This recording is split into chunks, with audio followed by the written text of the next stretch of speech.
What is going on, everybody? We are back once again with another edition of Wrestling Republic's daily broadcast. It is Saturday, October 12th. It's definitely not Sunday. It's totally Saturday. But it's October the 12th. We've got Wrestle Dream today. We're going to talk about that mostly tomorrow because we broke it down yesterday on the show. Today, we're going to talk about last night's SmackDown and the fallout from Bad Blood. I'm stoked about it. I've got a sweet crew of originals riding with me. I'm Clark Taylor, your host for the day, the afternoon, evening, morning, wherever you are. First and foremost, though, I'm going to send it out to Philadelphia, to our head of opinions, Anthony Ricciardi. What is going on today, my friend? Doing all right. You made it through the intro, like your shirt says. I did. But yeah, no, I'm doing all right. Unfortunately, my Phils didn't pull through, so it was a short red October. So I have now entered the season of anyone but the Mets. So I'm looking forward to covering, last night's SmackDown. We have Wrestle Dream tonight, which I'm looking forward to watching with the crew. And let's get into it. Absolutely. I'm excited about it. Up next, though, out in Regina, Canada, our head of reviewing, one of the originals, Coby Galenzoski. What is good? Everything is good, of course, because it's another weekend we have filled with wrestling, of course. We had, I want to say, a really good and a brilliant SmackDown that had a lot of important moments, and of course we're going to get into it. We got the topics on the side, but we also have seemingly from an in-ring standpoint, a very stacked AEW card. And of course, we know AEW performs well when the spotlights are on and they're at the pay-per-views, and I expect the same tonight with the amount of matches that I can guarantee are going to deliver. Absolutely. I'm excited about it. But first, let's break down last night's SmackDown. Wait, actually, first, let's read a few comments here. Cassier's got my back. It's Sunday there. See, I knew something was up. Thank you. Absolutely. We've also got Happy Saturday, Clark Anthony and Coby from Bobby Petito. Happy Saturday, Bobby. You're the man. Thank you. And as always, and Cascade with Heel KO is what's best for business. We're going to get right into that. Looks like Randy and KO are not friends. We had RK Bro. Kind of just dissolved. We didn't really see a definitive end of that. RKO, seemingly we do have a definitive end when it comes to this. Not friends anymore, and Kevin Owens very much a heel at this stage. Anthony, talk to me about this one. I like it for KO. Although I think Randy's the more sadistic heel, so it's a little confusing to me. At least that's my initial thoughts. But I did like the execution. What did you think about it? I think it's a refreshing KO heel turn. And to me, it's in a lot of ways like the Drew McIntyre heel turn, in the sense where he doesn't view himself as the bad guy. He feels like he's the one that's been wronged. And every great villain in cinema, or whatever you want to call it, has always been they don't view themselves as the bad guy. They view themselves as the one that's in the right. In this instance, just like Drew, you can relate to what KO's feeling. Like, for years, he's been feuding with the Bloodline, and he's been at Cody's side, and then Cody teams up with them. So I can understand the betrayal.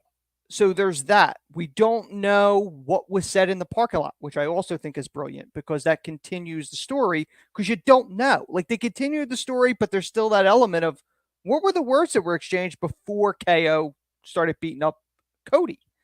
I thought that was great. The Randy part, where he elbows Randy, and you kind of see Randy snap there, the old Viper Randy. And when he hit KO, I love the way KO sold it, because it was just pure shock. He kept looking back. He kept looking at it. He couldn't believe it. And then later on the night, he's like, oh, you chose sides? Well, you're dead to me too. And started beating him down. This reminds me a lot in a lot of ways, especially when he came in the ring where they cut the mic and did all the other stuff. It reminded me of heel KO in Ring of Honor, when he was both on and off screen feuding with Jim Cornette, that he was banished from the company. And they played it like a real segment, like he's not supposed to be there. Much like Scott Hall's debut on Nitro, where he interrupted a match he wasn't supposed to be there. That's what I love about this. And you're going to go in this direction, a heel KO against Cody, against Randy. Whether or not they go the KO Randy route first to keep Randy away from Cody, because we know at some point that's going to come to a head. But it's a nice in between if they wanted to go that route, or if they wanted to bring all three in. But Cody's kind of got his hands full with bloodline mess, so I don't know unless they move him away from that, move him more towards this drama. Right. Either way, I think this is a really interesting twist to the story, and I like where they're going with it. You made a lot of really good points there, Anthony. And one of them, that final one about which direction does Cody go? We haven't had that in a while. Remember, there was that lull in the summer post finishing the story, where the narrative was kind of like, well, what's next now? He's got to carry the belt. He's involved in 2 pretty high-profile feuds at this stage. Not pretty high profile, the highest on SmackDown, I would say. Which is the ideal spot you want when you're the champion, because the old adage is always, when you're the champ, there's a bullseye on your back and everybody wants your spot. So I love when they do that. It's rare that they do it, but at least in the Triple H era, they seem to be doing it, which is quality storytelling. It's believable. Exactly. And one more that I wanted to add, and Coby, I promise we're getting to you as well, but when you mentioned KO Ring of Honor heel, this very much feels different than his other heel turns in WWE. And Bobby Petito added that Kevin Owens always has history turning on his tag partner. And then Kaf Casquet said, and Randy chose the wrong side being with Cody. I don't mind. Randy will realize it and punt Cody. I like your first comment too, Kaf Casquet, but can't read that one because of YouTube. But either way, I think this is fascinating because it's a very different heel KO than what we've seen in WWE. It's not that, NXT title carrying KO that came up and challenged John Cena. That was a very different heel version of Kevin Owens. This is Kevin feels truly wronged, and he thinks that he's doing the right thing. I'm also wondering, with Cody playing into this mix, along with Randy, if it's not the opposite of what Kaf Casquet said. And I really actually love that comment, the idea that Randy eventually punts Cody. What if it's the opposite and that's how we get Homelander? I don't know. There's a lot of options with these 3 that make a ton of sense. Coby, how did you like last night? How it's been executed so far? And what direction do you think they're going with this group in the near future? I think that's the interesting part, is I don't know. And I can sit here and say this had my full attention. I obviously, to each their own. They had a Lash Legend and Jakara Jackson showing up on SmackDown. You had Kevin Owens kind of ruin their entrance, but I think that's what made sense.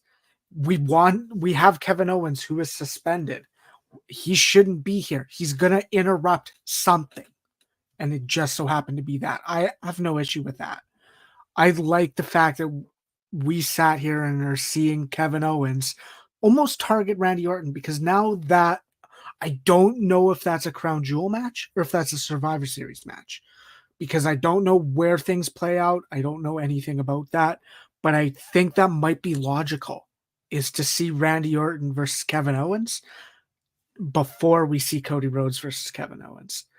And I because the one thing that was obvious is when Randy Orton was being stomped out, his head was red as heck. Like, it looked like he was being choked. It looked like he was in a weird scenario. Like, I don't know if that's Randy Orton who can fake this, or Randy Orton and Kevin Owens who could plan this. That looked real. And I think that was the genius of it. I think there's a lot of interesting parts about this. And like you said, I think if we're kind of going in this direction of Cody believes he's in the right, and there is a slight bit of like delusion, I think this is where we can go about it. Kevin Owens has already said his contract is ending soon. And I almost think that's part of what, if you can involve Kevin Owens' contract into this story, I think that adds that realism that I don't want to say it needs, because it already is real. It already is justified, but I would say it would bring it up. It's like another layer. It's another layer. It'd be another layer, and it brings it up to that upper echelon of, oh, that's just a really good storyline. And I said this, Cody Rhodes should question it. and be like, tell Kevin, is this burst of anger? Is this misunderstanding because you don't know if you'll be here soon? Like, use the fact that maybe he's not resigned. And if you get to the point where Cody has to beg Triple H to bring Kevin Owens back for a match, that's a storyline you should. Or even Aldis. Even Aldis. I think Triple H works because we know Triple H is the head. Right? To have it either or was my point, right? There's choices. Yeah, either or, but I would say Triple H makes it even more real. Go ahead. The great option with this is it can give the feel that we had when Punk went into Money in the Bank, where you're like, this is his last match. There's no way he's going to win because he's on his way out, and then he's secretly re-signed. This could have that element too, because if people truly don't know, and we know when WWE wants to keep something secret, they can keep something secret. And I think KO's re-signed status is one of those things they can keep secret. Personally, I don't think he's going anywhere, but I could also see if he was wrapping up, since he's as close he is to Cody, and since how close he is to Randy, I could see them giving him that one last run with his guys, because he's a Triple H guy too. So that's another factor to it. Absolutely. And Kafkaski has a really interesting comment here. He said, watching the Vince talk this week, I realized that if it was still him running this, the big reveal at WrestleMania would be Homelander, Cody, and Final Boss Rock were working together the whole time. Okay, I don't even think because of the Vince doc. No. I would love that if you're going to really slime it up. If you're going to really slime it up with Cody being Homelander, that is the ultimate. They were in cahoots the entire time. So you want the WrestleMania 17 finish, except Cody shaking Rock's hand while he screws over Roman? Is that where we're going with this? I think if you're trying to build Roman into the ultimate babyface, that'd be a good way to do it, but it would damage Cody. So it's better in Fantasyland than it definitely is in execution, I think. It wasn't good at 17 either. I would find it right. Well, I mean, what's interesting is the moment was good at 17. The follow was terrible. It made no sense at 17. It didn't make as much sense as it should have, but the moment was still there because a lot of the crowd was behind Rock. I will give them some credit. I think what happened at 17 happened more out of confusion and than anything, because they were kind of unsure about the way that the crowd had gotten behind both wrestlers and whatnot. I think it's interesting now. You have a little bit of that dynamic, but it's not quite the same with Cody and Roman as it was with Austin and Rock. And obviously you have the history, like you mentioned, of what happens after was not very good. So I do, in reality, believe that's probably out of the question, but the moment itself, I would find fascinating. It's Cody and Rock on the same screen at the same time. And all of a sudden the wool has been pulled over our eyes for this long. That is intriguing from a storyline perspective to me, but it is a lot of walking on eggshells to execute it properly. 100%. Now let's talk about the U.S. title picture, though. Carmelo Hayes. I almost accidentally said Carmelo Anthony, which might have been a compliment. I'm a big Melo Anthony fan. You could have just said it was me. You could have just said you're referring to me. I caught myself there. I'm a huge Carmelo Hayes fan too, but LA Knight retains the title, and I like what's happened with this U.S. title since he has taken it from Logan Paul, because we see it more often. But I don't know. I think it's time for him to get in a feud that's PLE worthy for LA Knight, because he is that good. I don't want to say that the steam is off of him now that he's won the United States title all of a sudden, but it does in some ways feel a little like that, right? It's just sketchy. I don't know. I enjoyed the match for what it was and everything, and I enjoy LA Knight every time out. Carmelo Hayes, I think, is way, way underrated, and I'm still entirely unsure on this main roster run because of the peak that he was at in NXT when he was called up. I'm not entirely sure it's been executed as properly as I would have done it, but it isn't my job to write it. It's my job to talk about it. Speaking of jobs to talk about it, Anthony, I want your opinion on that U.S. title picture. Melo. This is my job now. Melo and LA Knight. Yeah, I do want to say, when you're talking about how much momentum Carmelo had coming out of NXT, this may be a controversial take. I felt he lost a lot of steam when he lost the title in NXT. I thought Trick overshadowed him towards the end of NXT. I've been on record when Carmelo obviously came up on the main roster, it was lackluster. I really feel that the Andrade feud kind of really ignited him. And I love the fact that they turned this unofficial Best of 7 series into now it's a feud for the U.S. title. And all three are somewhat involved in different aspects. I think it adds to the intrigue and the interest to the U.S. title, which I love to see because we saw what Hunter did reigniting the Intercontinental title. He's trying to do the same with the U.S. I feel like it is working. Logan needed to hold the title to kind of just be that slimy heel for LA Knight to win. And you're right. He does need a rival to kind of make it work. But now he kind of has two. I'm curious to see where the 7th match goes. The logical would be possibly Mello winning it, but I wouldn't be opposed to there's not a definitive winner in it, leading to the 3-way with LA Knight for the US title, perhaps even in a ladder match. Because I think those three can make this work. I think it helps all three guys. It helps the U.S. title.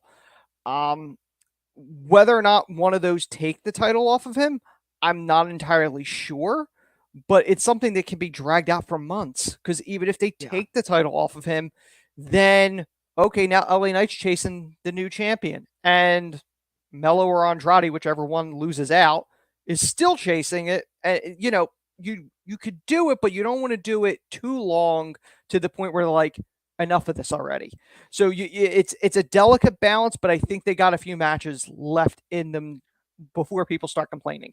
I'm with you, and we've got some great comments here. Like Kafkaske said, the triple threat match should be at Survivor Series. Mm-hmm. Bobby asked who should LA Knight face at Crown Jewel. I'm not totally sure if that's not the triple threat. I could see it be a situation where LA Knight faces Mello or Andrade, and then the other one interferes. Added the same, yeah. Yeah. Oh, okay. I didn't even see that, but yeah. He added it literally as you were speaking. Yeah, Sorry. Yeah. Go ahead. But yeah, so I think that could be I could see them doing the triple threat at Survivor Series personally, but Crown Jewel's entirely possible. Okay. Also, we've got a great comment here from Haseen Terrell. Hi there, guys. Today's my mom's birthday. Monster shout out. Happy birthday. We love birthdays here at WR. Absolutely. No doubt about it. We've got some comments actually over on Instagram. I apologize. It's really hard to read the comments on different windows here. I'm doing my best though. But Uncle Cal's Corner said Logan is also an attraction. I agree. But at the same time, I think he's an attraction that doesn't need to be carrying a title. That was cool while it lasted. But, it's interesting when it comes to the Logan Paul situation. Now, speaking of situations, I've got some good news for everybody. If you're looking for more wrestling to watch when you're done with this, between now and Wrestle Dream, and when you pick us back up on the daily tomorrow, you're going to want to check out Progress. Oh, that's Itzy. That's the wrong one. You're going to want to check out Progress. Demand Progress Plus. You're going to want to use the code WatchProgress1. You're going to get not 10%, not 20%, not 30, not 40. 50% off, half off if you like fractions and not percentages. Your first month on Demand Progress Plus, home of Progress Defy, and many more promotions. This is all high quality wrestling. It's the deal of the century. If you're listening to the show, we know you're a wrestling fan. Check out Demand Progress Plus. That's Watch Progress 1 is the code. You're going to get half off your first month. And trust me, you'll likely renew that month. It is absolutely worth it. But we do need to move on and continue talking about SmackDown here. Speaking of things that are about to happen before Wrestle Dream, let's move on to our next subject of this afternoon. Let's talk about the unbeatable is beaten. The unstoppable force has been stopped. The immovable object has been moved. Naomi, the artist formerly known as Trinity, gets the job done against Queen Nia Jax.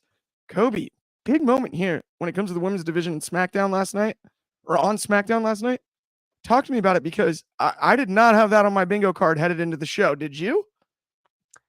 I didn't. And I think the interesting part is I knew coming into this show that it was going to be about what Nia Jax feels surrounding Tiffany Stratton. And Tiffany doing those things where she's contemplating, do I cash in? And Nia keeps catching her. And I knew that was the biggest thing. And I think coming out of this, I understand why they didn't cash in at Bad Blood. And it's because they want to do this storyline of Nia Jax going, okay, well now, once I defeat Liv Morgan, you have to cash in and on Liv Morgan. And I think that is, I want to say brilliant.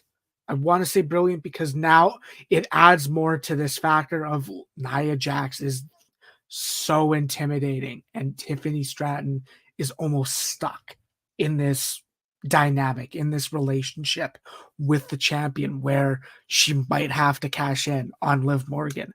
And if we talked about this, if we would have put the Money in the Bank on Chelsea Green could be the first one. I almost wonder if Nia Jax going, no, you're cashing in on Liv Morgan, and if something happens there to cause Tiffany Stratton's cash in to be wrong there. I don't know if that's the direction we're going, but that's where I'm interested. I think while this match itself was a lot of things going on because we had Naomi and Nia Jax, we had Tiffany Stratton trying to help, we had Liv and Raquel ringside, and of course Raquel takes the briefcase away from Tiffany. Liv uses the briefcase on Nia Jax to help Naomi win. The pop was there. The pop was great for that victory. It looked good. It was great. It protects Nia Jax because it wasn't a clean victory because of the interference. It gives us a reason to either get Naomi versus Nia Jax before Crown Jewel or at Survivor Series if that's the match. The Rhea Ripley run-in was great. You're going to get a great pop from Rhea Ripley every single time. You played that this is my brutality. A part of it, it's great. It's fun moments. Of course, Liv has such a memeable face when she hears the theme. You can see her heart sinking, Yes. and it's great. It's enjoyable to see, and I think a lot of it was really well done stuff, and there's a lot of dynamics that were advanced from what they did with the women's division, and I think it was great. I'm with you. Yeah, it's one of those two where it's a kind of a spiderweb storyline, like we talked about with Cody, where there's so many people involved that I actually really enjoy that. I enjoy that on SmackDown, it doesn't necessarily feel like you're going to see the same people against the same people no matter what. Like, yes, they're involved in storylines and whatnot, but there is a level of unpredictability where you've got your hand in a few different baskets. And I did truly enjoy that when it came to that last night. Now, obviously, we've breezed through these first three topics, Kobe, and there's a reason for that. That's because this last one is a doozy. Let's ask the question: to yeet or not to yeet? We've got Roman Reigns. We've got the OTC, the original tribal chief, the one tribal chief, whichever you prefer. I'm cool with that. The return of Jimmy Uso, I'm all for. And I found it fascinating that Jey has been separated from Jimmy in a way for so long and outshined him. I mean, he had a title reign with Cody Rhodes as tag team champion. He has one more tag team title reign than his brother Jimmy. And a singles reign, which Jimmy he does was not have. main event Jey. He challenged Roman Reigns in that I Quit Hell in a Cell match, right? But I didn't forget that Jimmy, all the way back at WrestleMania 36 in the Performance Center, went out there and wrestled alone in that ladder match when he had to during the COVID era. That was Jimmy, not Jey. Jimmy hasn't had his shot at Roman Reigns yet. Jimmy hasn't had his singles run yet. Jimmy hasn't even had a tag run with anybody other than Jey. I'm fascinated on the Jimmy Uso part of this story as much as I am the idea of yeeting or not yeeting when it comes to Jey Uso rejoining the bloodline. I'm not entirely sure this isn't finally time to let Jimmy shine for a bit. So I don't know. I wish I had a definitive answer because of course I'd love to see the Usos reunite. You know, we all bought those We the Ones shirts and wore them to Disneyland after Mania 39. I love those guys. They were there both nights. Night 1, main event in a loss. One of my favorite matches, one of my favorite moments. Sammy and Kevin standing tall at the end of night 1. Night 2, the run-in. I enjoyed. I, in hindsight, enjoyed it even more than I did in the moment. Because I think it was brilliant for what it led to at WrestleMania 40. Right? If you put those two shows, I guess, in a vacuum, for lack of a better way to put it, they got those moves right because of the way that everything played out in the end. I'm not sure, though, it's time just yet to pull the trigger on Jay's back. Yeet. I'd like to see a little recruitment. I might even like to see a little, like, Jay saying no over and over again. And whether it be Jimmy or Roman, that's the reason he doesn't. At first, pick one and make that happen again. And then let's have the big family reunion that we all actually are looking forward to. That's the way I would do it. I don't know exactly how long that timeline needs, though, to play out. I just don't want it next week. I don't want it on Monday. I don't necessarily want it a week from Monday either. I do think that this needs some more time to marinate so that we really want Jay to reunite with Jimmy and Roman. Coby, I want to get your thoughts on it, though. This whole Bloodline storyline is absolutely wild. And obviously, Roman talked about, we're not even in the third inning at 39. I still think we're like top. We haven't hit the 7th inning stretch. I think we're at the top of the 6th. And despite what has been said, all that conjecture when it comes to that, I think we're at the top of the 6th at best. We're looking at the 7th inning stretch coming up here soon. But whatever happens in that final inning is going to be electric. Coby, I want to get your ideas on this and your thoughts on last night. I mean, we're going to keep sounding like a broken record when we sit here and talk about this storyline as a whole.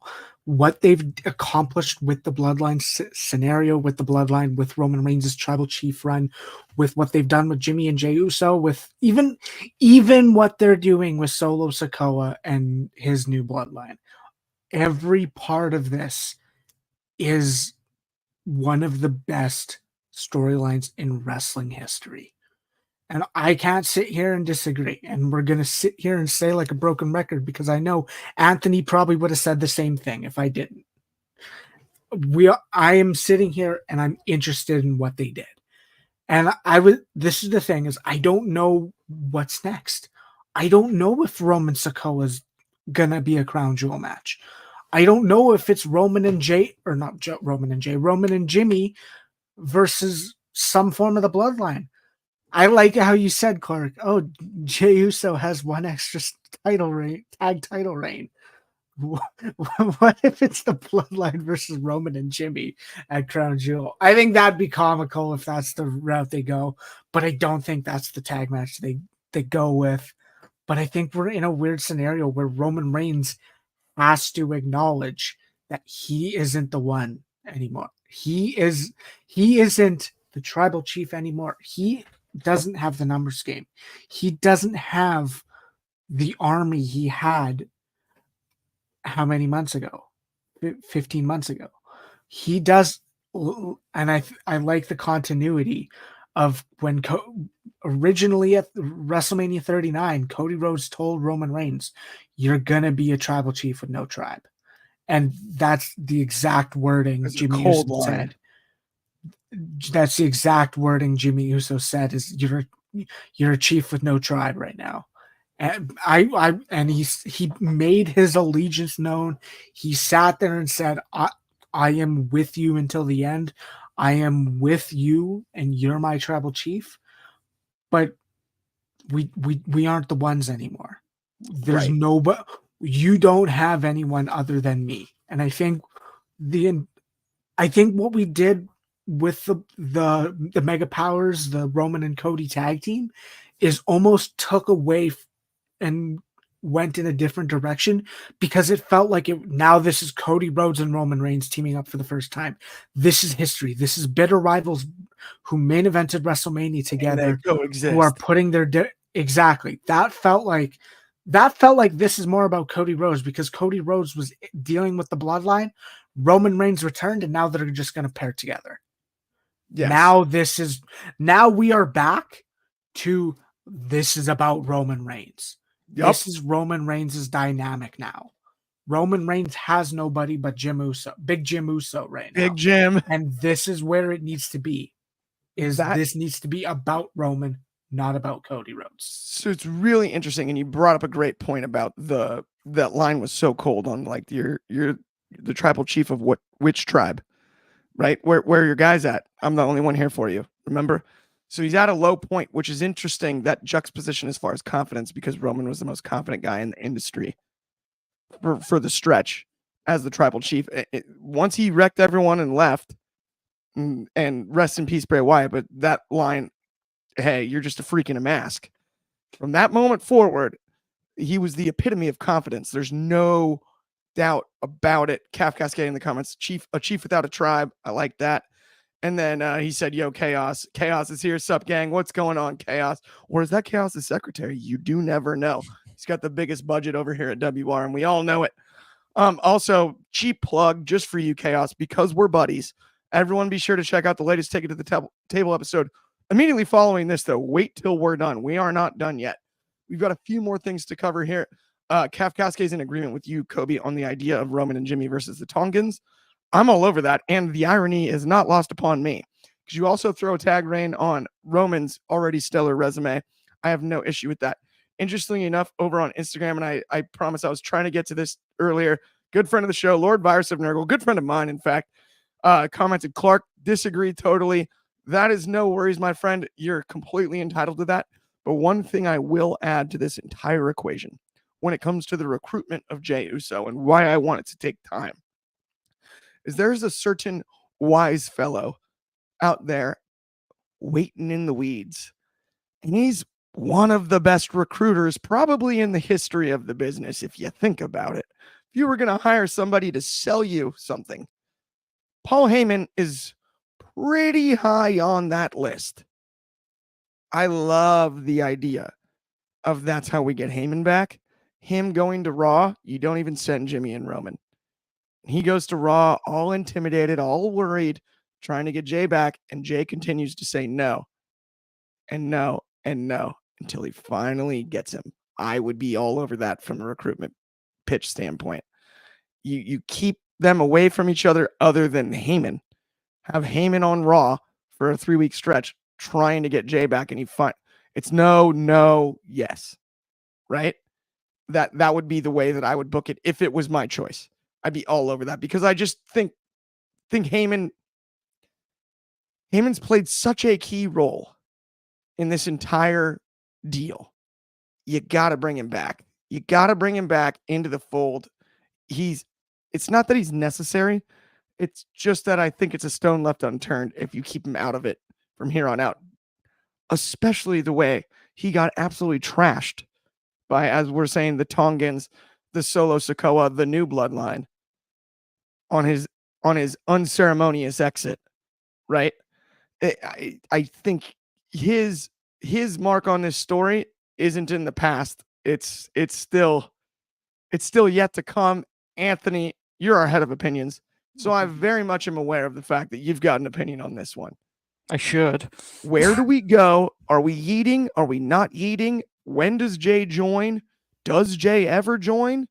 Are we done with the Usos being buddies, even though they look identical by genetics? Mm-hmm. I don't know. How is this going to work? You talk to me about it. All right, I have a lot of thoughts on this. Number one is, as far as Chaos is concerned, he is the Stephen A. Smith with the budget that the contract demands. He is the Stephen A. Smith of Wrestling Republic. The other thought was, Clark, when during the opening you kept saying Jimmy, and all I could think in my pop culture mind was Jimmy from Seinfeld, always referring to himself in the third person. Jimmy's mad at Kramer. But in all seriousness, with this whole story, what I think is going to play out, I agree, it needs to be dragged out. Jey should not be pulled into this right away. You can have Jimmy go to him and it would be the first interaction on screen they've had since Jey took him out at 40. And pretty much say no. I've said before on the show, or at least privately, I know I've said this. Jay's going to stay out of this until the bloodline seeps over to Raw and goes after him. And they're going to go after him once they book the War Games match at Survivor Series, which is where I think they're going. I think they're going to take him out because they know that that's who they're going to try to recruit. That's who Jimmy said they're going to try to recruit. So I think that's when it starts getting pulled in. Now you can go a route with this where it's Jay going, I'm not doing it. And then they take him out and then he gets involved and goes, I'm not here for you and I'm not here for him. I'm here because they brought the fight to me. I'll tag with yous or I'll be in the match with you guys, but we're not good. We're not yeet at this point. So I think they can go that route. I also think they can go the route of, Jimmy goes to him. He says no. Roman refuses to go to him. And then we don't even see it. It's behind the scenes. Heyman goes and works it out, because what you could do is have Heyman come out and Heyman introduces Jay to come out. And you could still drag this thing out where like he's reluctantly working with them only because Solo and the crew went after him. And then it still gives you that awesome moment like we got with KO and Sammy, where you finally get the hug. You get the hug with him and Jimmy, the peace between the brothers. He's still not good with Roman until Roman acknowledges Jay. Because then it's the last time everyone acknowledged me, I'm acknowledging my family now. And that completes the whole reunion of the family, which eventually, maybe we get an honorary Oos Sammy that becomes an official Oos, which I think is probably what's going to happen with that. Point, not to go full bookception, but is that not the move? All of a sudden you have Paul Heyman gives it the shot and you get 3 no's. So you get the no out of the gates from maybe Jimmy. You get the no out of the gates or again from Jimmy, probably. Roman, I don't think goes over. I think you'll get it over at Raw doing that. I think what you do is, and not to cut you off, Clark. No, you're good. It's Jimmy and Roman going against 4 members of the bloodline because they can't get nobody to say yes. Right. And then that's when Heyman comes out and goes, you're not going this alone. That's when Jay comes out. And then that's when Sammy comes out. I might do him flipped. The group. Yeah. I might do him flipped. Well, Sammy would be the bigger shock. I think what would be really cool is if you just have like real simple, like a head nod in the hallway thing. Paul Heyman's going to talk to Jay on Raw weeks before this all happens. Mm-hmm. And he passes Sammy and they just give each other one of those. That's it. No words, no nothing. The way that they're doing some of these backstage segments. I could even see something like this. It's Roman and Jimmy walking down the hall.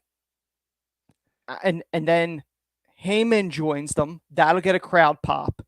Then Jay, then Sammy, and they're coming out together. And that's when it's revealed. And then they can do the whole, totally behind fair. The scenes. Yeah. Yes. Okay. And Kafkaski has a great comment here. He said, Jay's way too important right now for Roman not to go to Raw, even once to persuade him. See, I think the way I would do it, I don't think he has to go to Raw because I do think that weirdly takes away even from the current Roman character.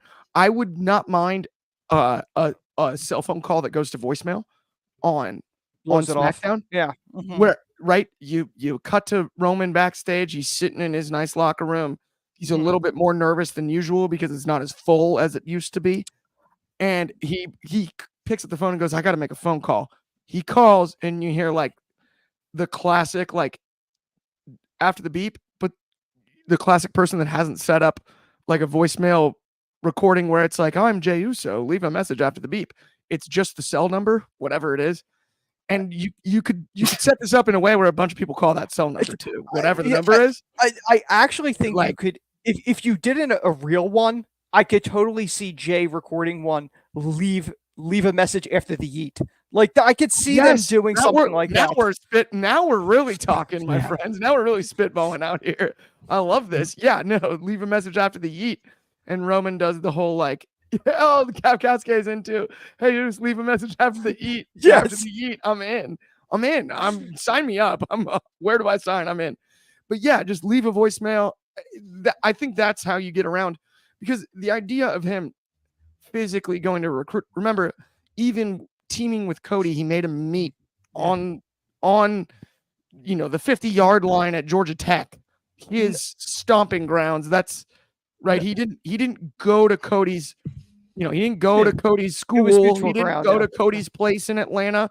Yeah. Being in Atlanta, he goes, no, we're going to meet at my place in Atlanta. And so I think the idea of them, or then all of a sudden him running over to Raw to recruit, I like the phone call a little bit better. I think it would even be funnier if he calls the number and the answer machine picks up and it starts with Jay's music, day one-ish, and then he comes on and goes leaving after the heat, because Roman could sell that of being completely disgusted of going like I totally could see him playing that up so easily. I mean, the possibilities here are endless, and it's really funny because there was go ahead, Cobb.